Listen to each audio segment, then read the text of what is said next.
58, hora de debatir y analizar los temas del día. Hoy le queremos dar nuevamente la bienvenida a Carol Borda. Ella ya había estado el año pasado con nosotros y está nuevamente. Gracias, Carol, por aceptar esta invitación. Muchas gracias a ustedes por la invitación y un saludo también a la mesa. Bienvenida, Carol. Hola, Carol. Juana Julio, pues gracias también por acompañarnos siempre. Vamos a arrancar por esas difíciles y complejas situaciones que ya se avisoran entre Colombia y Estados Unidos, con Trump a la cabeza en Estados Unidos, con el presidente Gustavo Petro aquí en Colombia. Donald Trump ha sido o ha hecho unas declaraciones que uno podría decir son un poquito desconsideradas y desobligantes frente a América Latina como región.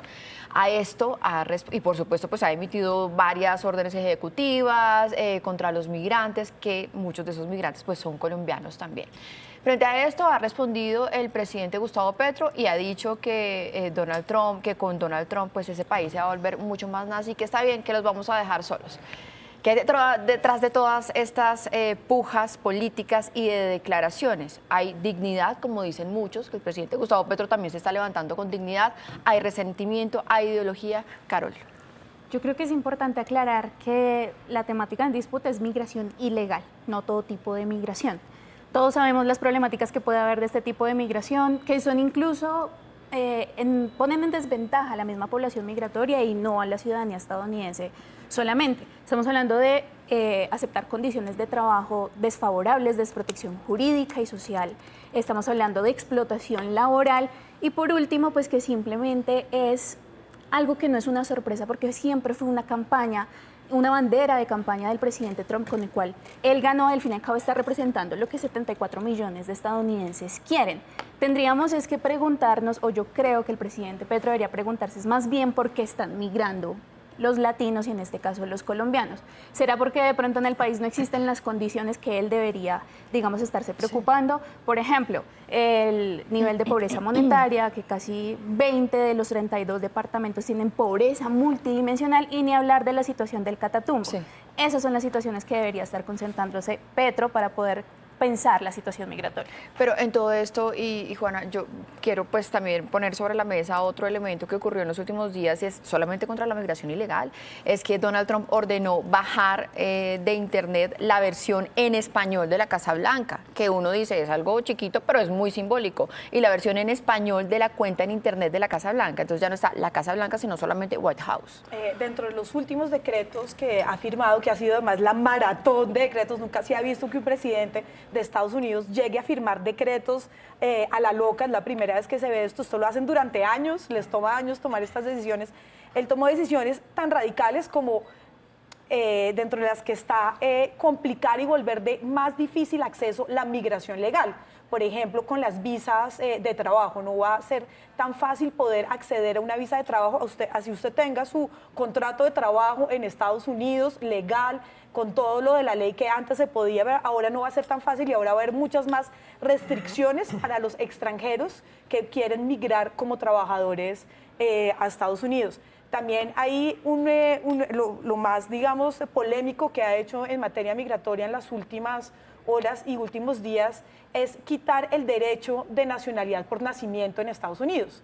Pueden ser familias legales que sus hijos nacen en Estados Unidos, pues quiere quitar este decreto que además aparece en la Constitución y que muy seguramente ahí es donde va a entrar una puja importante con la Corte por estas políticas antimigratorias, que él además llama que la migración en este momento es una amenaza a la soberanía de Estados Unidos. Entonces sí, digamos que muy claramente está planteando una guerra contra la migración, no solo ilegal, pero también contra la migración legal que lleva años existiendo y que hace parte del funcionamiento económico de Estados Unidos. No olvidemos que la cantidad de dinero que entra a Estados Unidos, de impuestos que pagan los extranjeros residentes legalmente, es enorme, y los ilegales también hacen parte de la fuerza económica que mueve el país.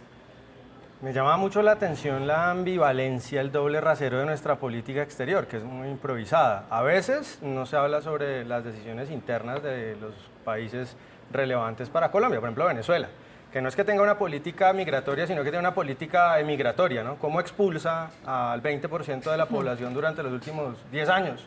O sea, 20% de los venezolanos han salido, la mayoría de ellos en condiciones precarias, caminando en chanclas por las carreteras de América Latina. Es una situación aberrante. Sobre eso no existe, ¿no? Ahí no hay comentarios, no hay declaraciones fuertes, eso es la unidad latinoamericana, pero en el caso de Donald Trump y en el caso de Estados Unidos, ni siquiera de Estados Unidos, de Donald Trump, porque las políticas migratorias de Biden tampoco eran muy favorables con los inmigrantes latinos. Hubo muchas deportaciones, inclusive más que durante el periodo de Trump o equiparable al periodo de Trump. Lo que pasa es que, claro, Trump tiene un estilo, una retórica, pues digamos, más abiertamente antiinmigrante, que es un error lo que hace Donald Trump con esa retórica antiinmigrante y que no, digamos, no contribuye al crecimiento de Estados Unidos como superpotencia mundial. Yo estoy de acuerdo. Estados Unidos debería tener una política abierta con los migrantes. Sin embargo, sigue siendo Estados Unidos, con todo y esto, con Donald Trump y con todo esto, sigue siendo el país del primer mundo más abierto a la inmigración. Entonces Y tampoco... sabe que hay un dato interesante, Julio, que Marco Rubio, que viene de una familia además de migrantes que seguramente fueron acogidos por las leyes que protegían a la migración cubana y el derecho al suelo, decreto para que ya no funcione de esta manera y no puedan entrar al país. Igual es importante recalcar en eso que dice Julio, porque como tú bien lo mencionabas, ya habían políticas incluso desde el gobierno Biden en que al parecer a ningún otro gobernante le molestó y pues mucho menos al nuestro. Como por ejemplo la política de asilo que permitió el ingreso casi que anual de 30.000 migrantes.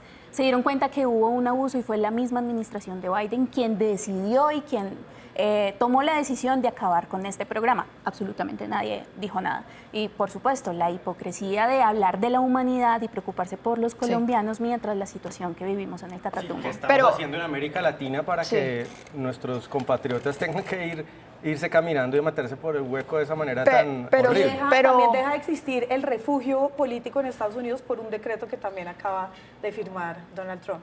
Pero quiero profundizar sobre eso que decía Julio, y es ese discurso que casi que criminaliza también la migración. Y repito, parecería que no solamente la migración irregular, sino también la migración regular ilegal. Estados Unidos, y Trump dice, no los necesitamos. Es cierto que Estados Unidos no necesita, y casi que refiriéndose específicamente a Latinoamérica.